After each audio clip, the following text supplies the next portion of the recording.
Courage doesn't start spontaneously in our lives. Courage doesn't start because somebody gives you it.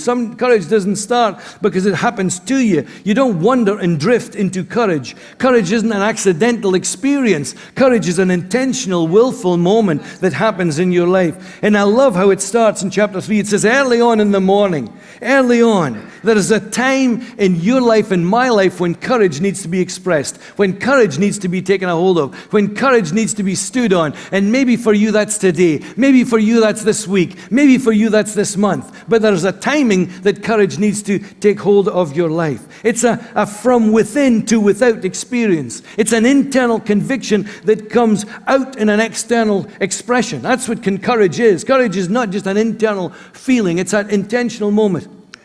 And for the children of Israel, it started early in the morning. Joshua got up early because he had courage in his heart to set forward and step out into their new future.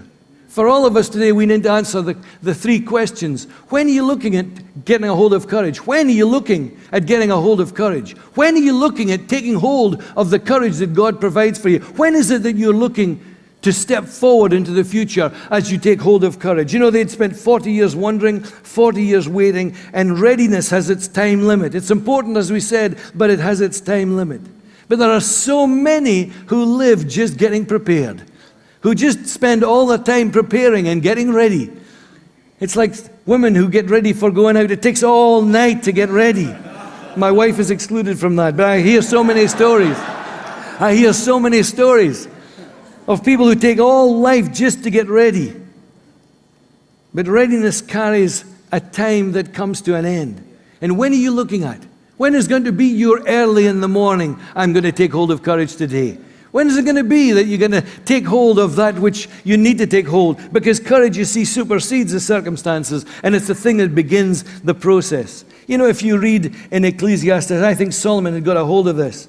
He says, you know, whoever watches the wind will never plant. Whoever looks at the clouds will never reap. As you don't know the path of the wind or how the body is formed in a mother's womb, so you can't understand the work of God, the maker of all things. Sow your seed in the morning, and in the evening don't let your hands be idle. You don't know which will succeed, whether it's this or that, whether both will do equally well. Sow your seed in the morning. Take a hold of your courage in the morning. Set your time and say, I'm going to be courageous from tomorrow morning. Make that declaration at the end, but make that declaration a reality in your own life. When are you looking at taking a hold of courage? But it's more than that, and it was more than that for the children of Israel. It's what are you looking for? What are you looking for to take hold of courage? Are you looking for a feeling in your life? Are you looking for someone else to bring that courage to you? Are you looking for the removal of all the options so it's the only thing you can do? I love what happened here. Joshua said to them, when you see the ark, when you see the presence of God, then take courage and move forward, because we'll see in the presence of God. It's that we're looking for. It's Him, His presence that we're looking. Courage may well be the secret ingredient, but the secret is the presence of God.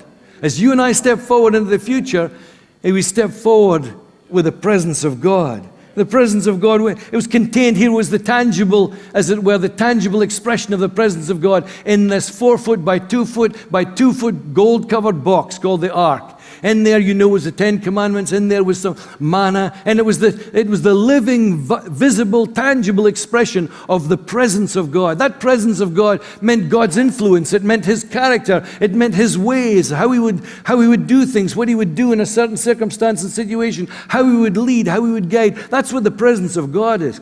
And it's about Him influencing every area and arena of our lives. And Joshua said, what you're looking for to take hold of courage, because courage has a process. You need to take hold of the presence of God. Don't go unless you've got the presence of God with you. Don't take hold of courage into a future that you don't know unless you've got the presence of God. When are you looking to go? What are you looking for? But also, who are you looking to? Who are you looking to? He says, when you see the ark and when you see the priests, the Levites carrying it, then you're to move out. For all of us, I think we need to take a long look at who it is that we have around our lives. Who is it that is the influencers in our lives? Who are the encouragers of your courage? You know what to encourage means? To encourage means to inspire to courage. To inspire to courage. If you're an encourager, you're an inspirer of other people to take a hold of courage. Who are the encouragers of your life? Who are the ones who are coming alongside you? Who are you choosing to be the influencers in your life? Who are the ones that you're allowing to have the voice into your life, to bring you advice, to bring you that help and source of guidance? You know, for sometimes I get nervous and anxious because I hear people talking about Apostle Dingaling or you know, Prophet Ivor Ward, that kind of stuff. And people are going all over the place to hear something and to catch a hold of something and base their life on what Apostle Dingaling says and base their life upon what Rent Award says. And they'll turn their life around in response to some random dude that they don't know, that doesn't know them, but comes and gives just a word, and off they go, and the life goes on a tangent and a journey for some time. I'm not saying people have not got a genuine heart. But I find it interesting that God said, look to the Levites. Those are the ones that are responsible for your care and well-being. They're the ones who, I guess, speak to God on your behalf and speak to you on God's behalf. They're the ones who care and comfort you. They're the ones who are there for you week in, week out. They're the ones who are interested in your soul and in the provision of your soul and the protection of your soul and the care and delivery for your soul. Maybe you should look to them. And I'm not saying there's anything special about people in here, but there are people in here I know that have you on their heart. There are people in here I know that have you on their mind and are caring for and interested in and concerned about your future. Maybe it's them that you should try to look to. Maybe it's them you should try and get advice from. Maybe it's them you should go first. Some of you are not in a Connect group, and yet I look at Connect group leaders and I see how much care and concern they've got for their people. I hear the stories that they tell about you. Wonderful stories about care and concern and desire for the best in your life. Times that they pray for you, times that they're giving up their time for you. Maybe it's them that you need to look to. Maybe it's them that you need to find to give advice. Maybe it's them that need to be the ones that encourage you in your courage. We're talking about taking a hold of courage to step into your future. And it starts by acknowledging that courage is a process. When are you going to take hold of courage? What is it you're looking for? Are you going to take hold of the presence of God and step forward with courage? Because He's there with you every step of the journey. As we've already been singing, as Elizabeth has already said, He never leaves us or forsakes us. Praise God.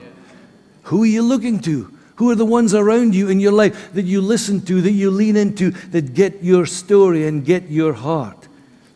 I appreciate that for all of us, there is what the Bible calls the priesthood of all believers. And God says to each one of us, we don't need anybody else to go through. We don't need to find somebody else that will be our confessor. We don't need to find anybody else who will take our story and present it to God. We can go on our own. That's a wonderful thing because Jesus died on Calvary for you and for me. Each one of us is a priest. How lovely that is. That we are called a holy priesthood, each one. But I believe that God puts us together in teams because He wants people to be around each other to help and encourage each other. Praise God.